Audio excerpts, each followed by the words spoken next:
Ok, vamos a continuar. El internet es malísimo, pero vamos a continuar. Les digo que alguna mente brillante tuvo la idea de agitar el aceite que estaba encima de la PCR, y obtuvo una emulsión. Entonces, esta emulsión, al ser corrido la PCR en el gel, se observó que desaparecían los artefactos.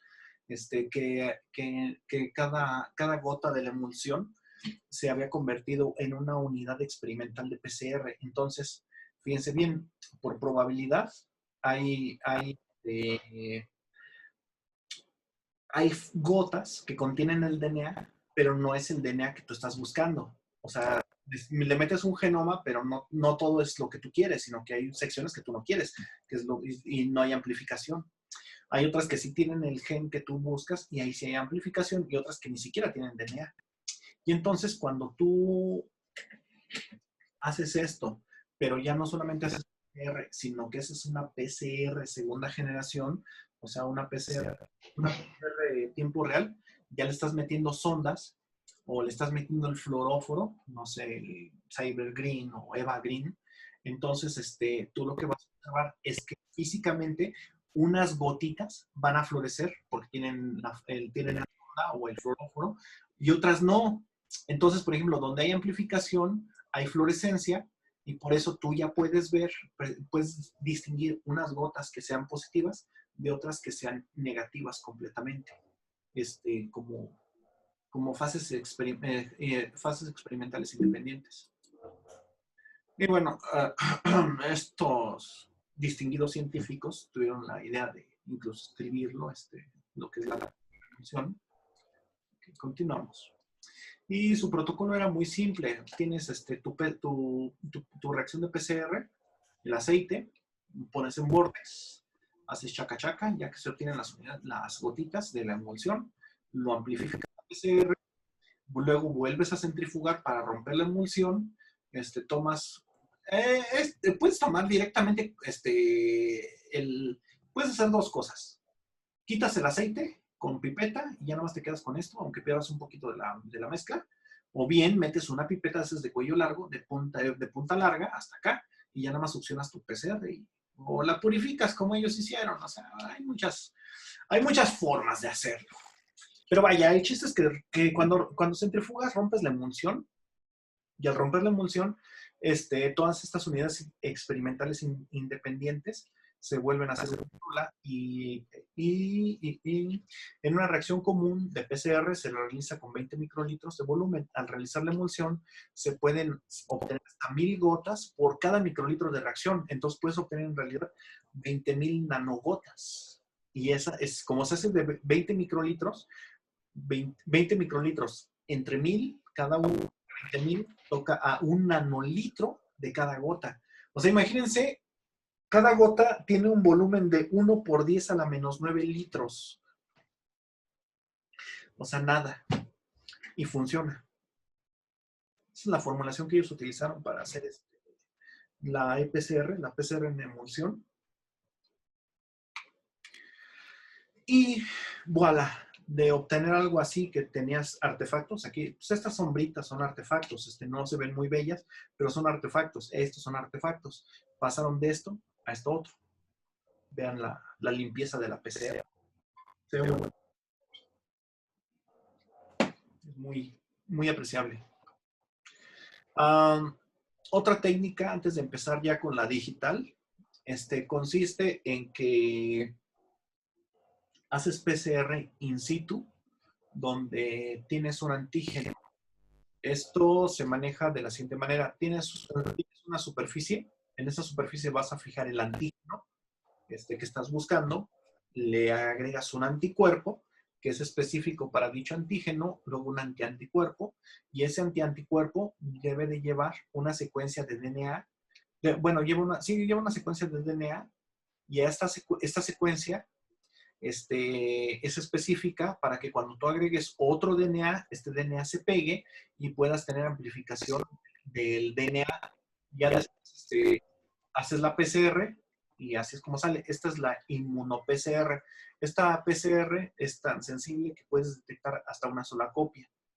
También en la ePCR, en la PCR de emulsión, se volvió muy sensible y con esta técnica puedes detectar hasta una sola copia de DNA. La emulsión se pudo aplicar fácilmente para la PCR de primera generación, o sea, el punto final, pero tomó mucho tiempo escalarla hasta la PCR cuantitativa.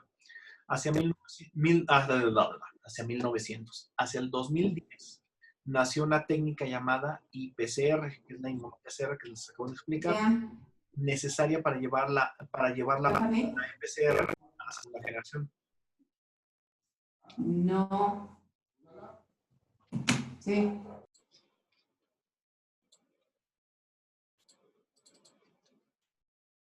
Ok, entonces, la PCR se pudo amplificar a la segunda generación gracias a la idea que se tomó de la inmuno-PCR.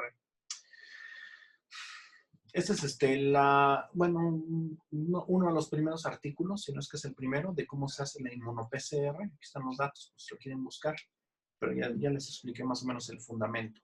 Entonces, hay varios tipos de inmuno-PCR. La inmuno-PCR así normal, la PCR en sándwich, donde tú tienes aquí un anticuerpo, por ejemplo, fijas un anticuerpo contra COVID, ves si una muestra de moco tiene el COVID, le agregas la muestra de moco, y si tiene COVID se va a pegar aquí, agregas un anticuerpo que sea contra COVID nuevamente, y este anticuerpo tiene pegada una secuencia, y entonces esta secuencia de DNA va a tener una cadena de DNA pegada. Cortas con una enzima de restricción, que en este caso es la BAMH1, y este DNA lo vas a eliminar en un lavado. Bueno, no lo eliminas, lo quitas de ahí. Y al momento, y tomas este DNA y haces una PCR que es específica para este DNA y ves si hay amplificación. Entonces aquí, como no es con una reacción enzimática clásica, sino que es con DNA, esta técnica es mucho más sensible. No sé si se acuerdan no sé si vieron ELISA, la ELISA, cómo se lleva a cabo en microplaca. ¿Nunca la vieron? Solo teórica. Bueno, en teoría es más o menos así. Esta sería una ELISA directa. Esta es la que se llama ELISA en sándwich. Y aquí, en vez de tener un fragmento de DNA, tiene una enzima, perdón, sí tiene una enzima que va a dar una coloración al sustrato. Y como la coloración es acumulativa, entonces hay unas ELISAs que dan colores bien tenues y te quedas así como que eso es un falso positivo o es un falso negativo. Y entonces por eso la ELISA no es tan confiable. Pero al agregarle esta pequeña modificación de que en vez de que tenga una enzima, tiene un pedazo de DNA, cortas ese pedazo de DNA y te quedas con el agua de lavado y haces la PCR de esta agua de lavado, entonces con eso aumentas la sensibilidad muchísimo. Porque la PCR no hay así como que salió o no salió. Casi siempre es sale o no sale. No hay así de, ¿y eso qué es? ¿Es posible? Pero bueno, entonces aquí están nuevamente la metodología. Tienes un antígeno, anticuerpo, anticuerpo con el pedazo de DNA, cortas con una enzima de restricción, haces PCR, amplificas y ya ves en gel si tienes o no. Esta técnica bueno, es más sensible que una ELISA y es 10,000 veces más sensible que la ELISA y 100 veces más que una PCR normal. Muy caray. Implementar la emulsión en la PCR de segunda generación requirió el desarrollo de tecnología que permitiera leer de manera individual cada gota. Las gotas que se generaban en la emulsión se podrían leer de manera individual. Y como les había mencionado desde hace ratito, más bien en el otro video, porque fue en el otro video ya esto, si en una nanogota estaba presente tu muestra, podía desarrollar fluorescencia. Y tendrías que ver la nanogota, y precisamente se tuvo que desarrollar la tecnología para ver nanogota por nanogota, haciendo el conteo. Y entonces, aquí ves todas las nanogotas que fluorecen, aquí tú ves la fluorescencia y cada gota. Aquí graficas gota por gota. Aquí, gota 1, gota 2, gota 3. Y entonces, por ejemplo, tú pones un umbral de fluorescencia y si no florece más allá de ese umbral, pues con la pena es negativa. Entonces, por ejemplo, este es mi umbral, este es mi threshold, el threshold, ¿cómo se pronuncia?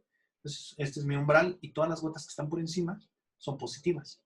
Y esta, por ejemplo, que está aquí, que te queda así como quién sabe, pues puedes subir más el threshold, ya no dio positiva. Pero todas estas que están aquí abajo, esta raya que está borrosa, estas son gotas negativas, las que no rebasaron el umbral. Aquí, por ejemplo, tengo mis negativas, el threshold y las positivas. Aquí hay unas muy positivas, pero esto depende mucho de cómo se haga la emulsión. Ahorita voy a dar más detalles de esto. Esta es la formulación de... Ah, no, eso ya lo había mencionado. Hay una que... No me saques. Creo que ya está. Bueno, ¿cómo está eso? Este brazo, más bien esta intersección de tres, en este brazo voy a tener aceite, aquí también voy a tener aceite, y aquí voy a tener agua. Entonces, al momento de que yo hago vacío, cuando yo aplico un vacío de este lado o presión del otro, como lo quieran llamar, esta diferencia de presión que va a haber entre los extremos va a ocasionar que se obtenga flujo de aquí, flujo de acá y de acá, de los tres al mismo tiempo. Y entonces, al fluir menos de este lado, el fluido que va a ser agua, o más bien tu mezcla de reacción de PCR que está en finaca o en medio acuosa, se van a formar pequeñas burbujitas de un tamaño más o menos homogéneo, que es de una nanogota. El equipo que permitió desarrollar esto, se llama, bueno, uno de los muchos equipos que existe, se llama Droplet Generator, ¿cómo se pronuncia?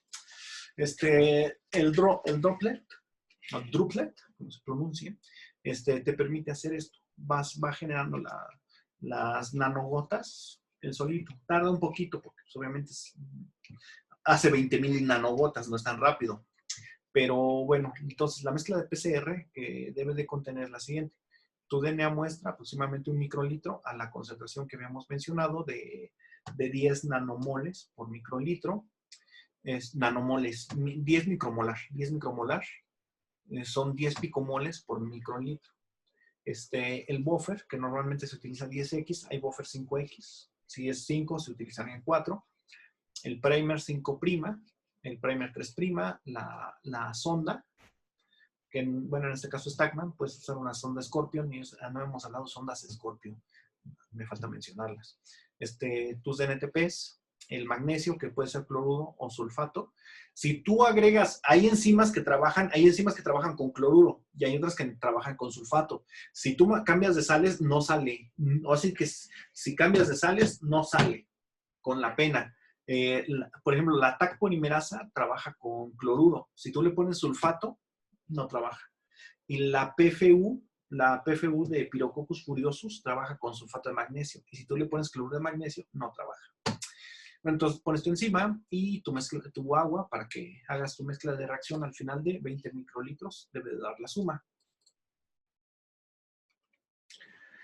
Y bueno, lo primero que se hace entonces es preparar tu mezcla de reacción. Vas a preparar tu mezcla de reacción para cada una de las muestras. Vas a hacer entonces tantos tubos como muestras distintas vayas a examinar. Y una vez que lo haces, tomas este cartucho desechable. Este cartucho desechable tiene 3 hileras de pozos. ¿En qué consiste? En la hilera más pequeña, que es la del centro, en esta pequeña vas a poner tu mezcla de PCR. En la hilera que está aquí arriba, vas a poner el aceite mineral. Y entonces el Droplet Generator, el Doppler Generator va a ser vacío por aquí. Y entonces va a succionar tanto de la PCR como del aceite. Tú no estás viendo este mecanismo, pero en realidad aquí hay una intersección cuádruple, así. Y entonces esta intersección cuádruple, que no se ve obviamente a esta escala, va a formar las nanogotas aquí. Ya después tú tomas nada más tu mezcla de reacción de aquí y la pones de nuevo la pones ahora en los tubitos de PCR y haces la PCR. Bueno, ahí está el mecanismo. Entonces agarras, tomas tu cartucho, lo pones en un portacartucho, lo metes al equipo y entonces el equipo lo que hace es hacer el vacío y la consecuente formación de burbujas, y ya que forma las burbujas, ya las pone en el otro extremo, tomas la mezcla de PCR aquí ya formada la emulsión, y la vas inyectando en tu placa de pozos, para hacerla en tu microplaca, para hacer la PCR. Y bueno, esta es otra vista de la formación de los droplets, de las nanogotas. Preparación de la mezcla. Se pueden usar las mismas ondas. Ah, sí, cierto. La ventaja que tiene este método que les había dicho es que se pueden utilizar los mismos fluoróforos o los mismos mecanismos de detección de la fluorescencia que se utilizan para PCR tiempo real. Entonces, aquí en este mecanismo puedes utilizar Cyber Green, puedes utilizar sondas Tacman, sondas Scorpion. No hemos hablado de las sondas Scorpion, nada más de las Tacman. Puedes usar Tacman con doble quencher, etcétera. Y nuevamente, cuando ya acabes la PCR,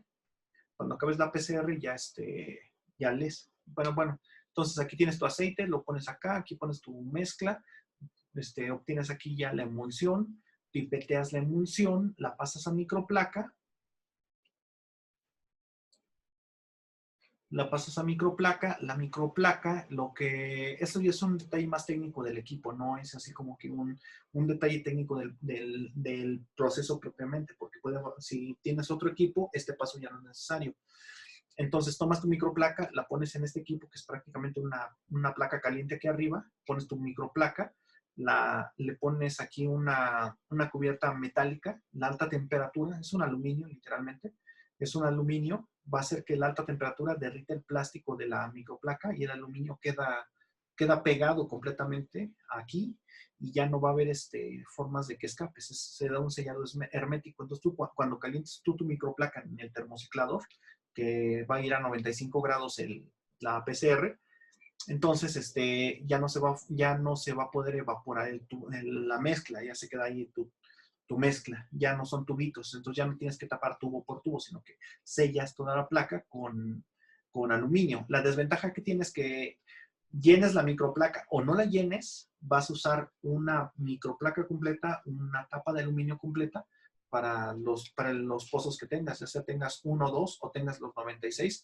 vas a usar un cartucho completo. Y bueno, aquí volvemos a lo de las emulsiones. Lo de las emulsiones se los di precisamente porque en el aceite tenemos, bueno, el aceite que ellos te venden no es aceite mineral nada más. No puedes agarrar y hacer uso de aceite de cocina o aceite mineral, sino que te venden una formulación donde el aceite tiene este tipo de estructura, que son los gemelos que habíamos visto. Estos sirven porque si tú tienes aquí un doble enlace, al aumentar la temperatura, puede polimerizar con el que tiene al lado, y se hacen cadenas que van a envolver toda la microburbuja fácilmente. Y eso se logra con el termociclador. Entonces lo primerito que vas a hacer es que una vez que ya sellaste tu microplaca, la pones en el termociclador y la pones a 95 grados 10 minutos, y entonces se da lo que se conoce como proceso de cocción.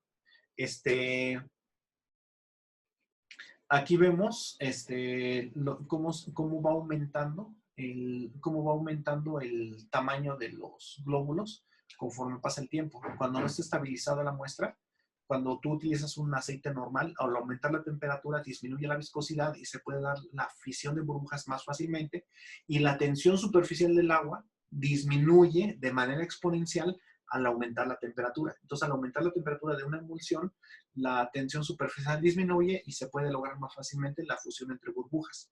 Entonces, pues al no estabilizar una burbuja, se fusionan y adiós emulsión. Mientras que cuando se da este proceso de enlace químico con el tipo gemelo, al aumentar el tiempo, vemos que el diámetro se mantiene. O sea, ya no hay fusión de burbujas. Tenemos estas estructuras y se mantienen. Por eso es importante, digamos, que el uso de los consumibles de los equipos. Y bueno, les digo que la cocción se hace a 10 minutos, 95 grados centígrados, se da la formación de los gemelos. El proceso del termociclado se hace en cualquier termociclador normal.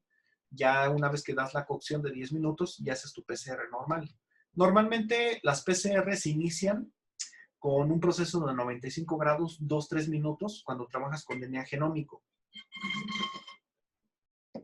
Y entonces lo único que haces es a tu programa habitual, que normalmente empieza con 2-3 minutos, le agregas 7-8 minutos extra y ya, es la única diferencia. Todo lo demás se maneja igual. Una vez que acaba la PCR, bueno, sí, una vez que acaba la PCR, vemos el desarrollo de dos cosas. Ah, es que no les mencioné, perdón. Puedes usar fluoróforos o puedes usar cromóforos. Como en las enzimas utilizadas para hacer el ELISA, se utilizan cromóforos que dan una coloración oscura. También en este proceso se pueden utilizar cromóforos que van a dar coloración cuando se unen al DNA y dan una coloración muy visible a simple vista. Obviamente tú no vas a ver una gota de un nanolitro de volumen a simple vista, pero la lectura es muy fácil con ese tipo de cromóforos. La otra y la más habitual es que utilices fluoróforos como Cyber Green o sondas Tachman, y entonces tú vas a ver que cada burbuja que desarrolla el color, perdón, que desarrolla la fluorescencia, pues obviamente va a florecer en un color distinto al momento de que pasa por el láser. Y entonces, así es como, esto es así como se veía la PCR de segunda generación. Tenías un umbral y cuando pasas el umbral, este ciclo es el que llamamos EQ. Entonces, cuando pasas el umbral, todas las muestras a partir de aquí, la fluorescencia que desarrolle, pero que está arriba del umbral, se dice que es positivo. Aunque levante nada más tantitito después del umbral, es positiva. Bueno, pues aquí también, estas son tus negativas, tus muestras negativas, y las que sobrepasen tu umbral van a ser las positivas. Entonces, por ejemplo, esta que se quedó un poquito debajo del umbral, con la pena, es negativa. Y esta que está ligeramente arriba del umbral, felicidades, es positiva. Y entonces el equipo te va a contar todas las gotas. Ese es el número de gotas N. Aquí vemos que desarrolló más de 16,000 gotas, lo cual es un proceso excelentemente bueno. Lo óptimo es que tuvieras 20,000 gotas, que son los 20 microlitros que da la reacción, pero muy difícilmente. Pero bueno, entonces aquí vemos cómo todas células, iba a decir, todas estas nanogotas son positivas. Y aquí te lo lee el equipo. Aquí dice, el número de positivas son 1,500 y el número de negativas son 15,397. Y positivas son 1,505. Y esto es el número de eventos. Y bueno, la lectura de cada gota se hace de la siguiente manera. Nos habíamos quedado con que estaba tu reacción de PCR en una placa de 96 pozos, que había sellado con aluminio dicha placa. Bueno, pues la lectura se da a través de un capilar metálico. El capilar metálico va a perforar como si fuera un popote cada una de las placas. Se le entierra la placa, absorbe el líquido y conforme lo va absorbiendo van pasando las burbujas y va leyendo una por una. Las hace pasar por distintos tipos de láser y te da el equipo la lectura de cada láser. Entonces te dice, sí salió positivo. Este láser dice que es positiva, este láser dice que no es positiva. Bueno, no te dice positivo, te da la fluorescencia a cada láser. Y ya tú ves qué canal vas a usar, o todos los canales, dependiendo que hayas utilizado ahí. Y entonces es eso, este capilar perfora todo el aluminio, se va pozo por pozo, perfora el aluminio, saca la muestra y ya te entrega la lectura. Y entonces te va leyendo en distintos canales, distintos láser, como pasa la misma burbuja, pasa por distintos láser, te va a decir la fluorescencia en cada láser. Entonces, por ejemplo, aquí vemos un láser, digamos, azul, aquí vemos un láser verde, y aquí vemos las distintas fluorescencias para las muestras. Como se va dando, por ejemplo, esta es negativa para ambos láser, esta es positiva para ambos láser, esta gota, esta es para el azul, esta es para el verde y así. Es como vas leyendo. Bueno, regresándome a esta, entonces ya nada más agarro y pongo mi umbral. Esta es la fluorescencia que da una gota negativa. Entonces mi umbral lo pongo tantito aquí arriba y ya con eso digo, lo que florezca más es positivo, lo que florezca menos es negativo y tal. Y entonces ya nada más en resumen, tienes tu mezcla de PCR, esta mezcla tiene DNA, el DNA al repartirlo en las nanogotas, habrá nanogotas que no tienen nada, habrá nanogotas que tienen DNA, al hacer la PCR, las gotas que no tienen nada, pues obviamente permanecen sin fluorescencia, las que tienen tu muestra van a dar fluorescencia positiva y al momento de que las lees vas a poder identificar cuáles son positivas y cuáles son negativas. Y esto pues, nos da valores binarios de 0 y 1 que son muy fáciles de detectar y de leer y de procesar. Aquí vemos en la figura 1 el cartucho con portacartuchos donde se realiza la formación de las nanogotas. Este es el cartucho con portacartuchos con su empaque de silicón nada más para que lo metas al equipo para que se haga el vacío y el generador de las nanogotas, el nanodropper generator, el sellador de la microplaca y el equipo donde se da la lectura de cada una. Aquí es donde está el capilar. De hecho, esta tapa se retrae hacia atrás para que tú nunca veas el capilar, porque si no, capaz de que ¡ay, qué bonito! Y lo tocas y ya lo doblaste. Es un capilar. Así lo dejamos. Es muy sensible, además de los tipos de láser que maneja y eso. Y bueno, entonces el equipo se conecta a una PCR normal. De hecho, la puedes proporcionar tú o te la proporciona la empresa. Y ya ahí haces las lecturas correspondientes para cada canal. Y pues así es como se ve una lectura clásica. Las negativas, el threshold y las positivas. Si en lugar de usar sondas se usaba green, 2 amplicones de la misma muestra, que es el housekeeping y el problema, entonces puedes obtener incluso en la misma muestra el PCR, las dos lecturas. Entonces, por ejemplo, aquí vemos el amplicón de 94 pares de bases, otro amplicón de 104 que pueden ser para distintos genes. Este es el housekeeping y esa es tu muestra problema. Entonces, aquí yo puedo dar una lectura de cuántas copias estoy metiendo del housekeeping con respecto a cuántas copias estoy obteniendo del problema. Entonces, yo puedo ya relacionar directamente cuánto hay del transgen con respecto a los genes endógenos. Eso es así como que una utilidad súper, ultra, mega rápida.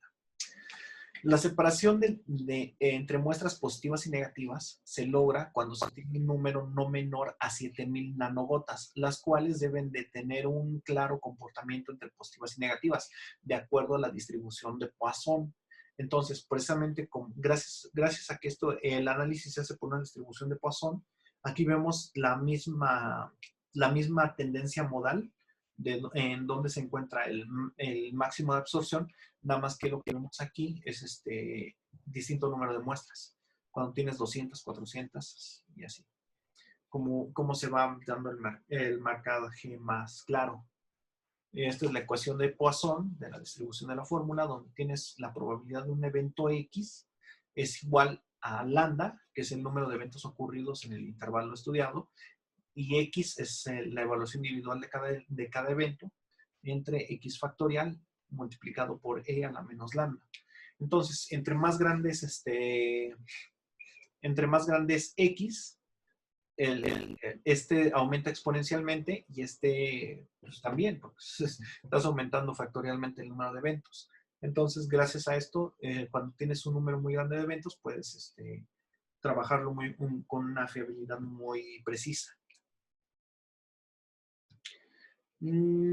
Efecto de la probabilidad de la ocurrencia del evento manteniendo constantes el número de muestras. Entonces, sí, cierto, el algoritmo de Poisson se utiliza principalmente cuando tienes baja probabilidad de que ocurra un evento. Cuando tienes una probabilidad muy alta, aquí todos estos son 50 muestras. Lo que estás aquí analizando es que vas a cambiar la probabilidad de que ocurra cada evento. Aquí tienes una probabilidad del 30%, una del 20%, una del 15%, una del 10% y una del 5%.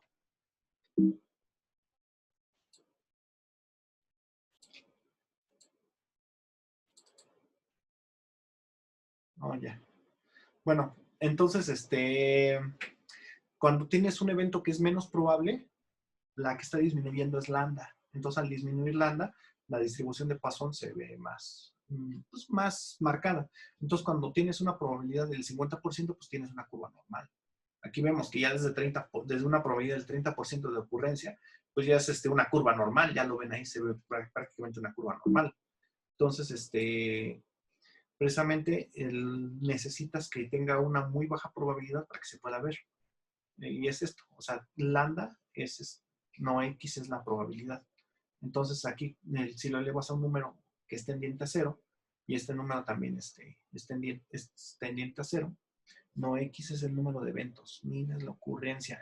No, si lambda es la probabilidad. Entonces cuando tienes una probabilidad muy baja, cuando es E a la menos cero, pues este número se hace grande, tiende a cero, y este también tiende a cero cuando tienes muchas muestras. Aquí está. Entonces, por ejemplo, 200 muestras con una probabilidad del 5%, 2000 muestras con una probabilidad del 5%, se ve así. 7000 muestras con la misma probabilidad del 5%, se ve así. Por eso el algoritmo de Poisson ya necesita por lo menos unas 7000 muestras, 7000 burbujas para que funcione bonito. 14,000 burbujas, no, pues ya se ve bien bello. Aquí ya dice, ay, pues aquí está mi evento. Y seguimos en el 5%, este sería el 10%, 20%, aquí es el 5%, aquí es mi máximo. Y aquí le dejamos. Esta es una tesis que dirigí hace un par de años, pero vamos a analizarla un poquito más adelante, la siguiente clase, para ser más exacto.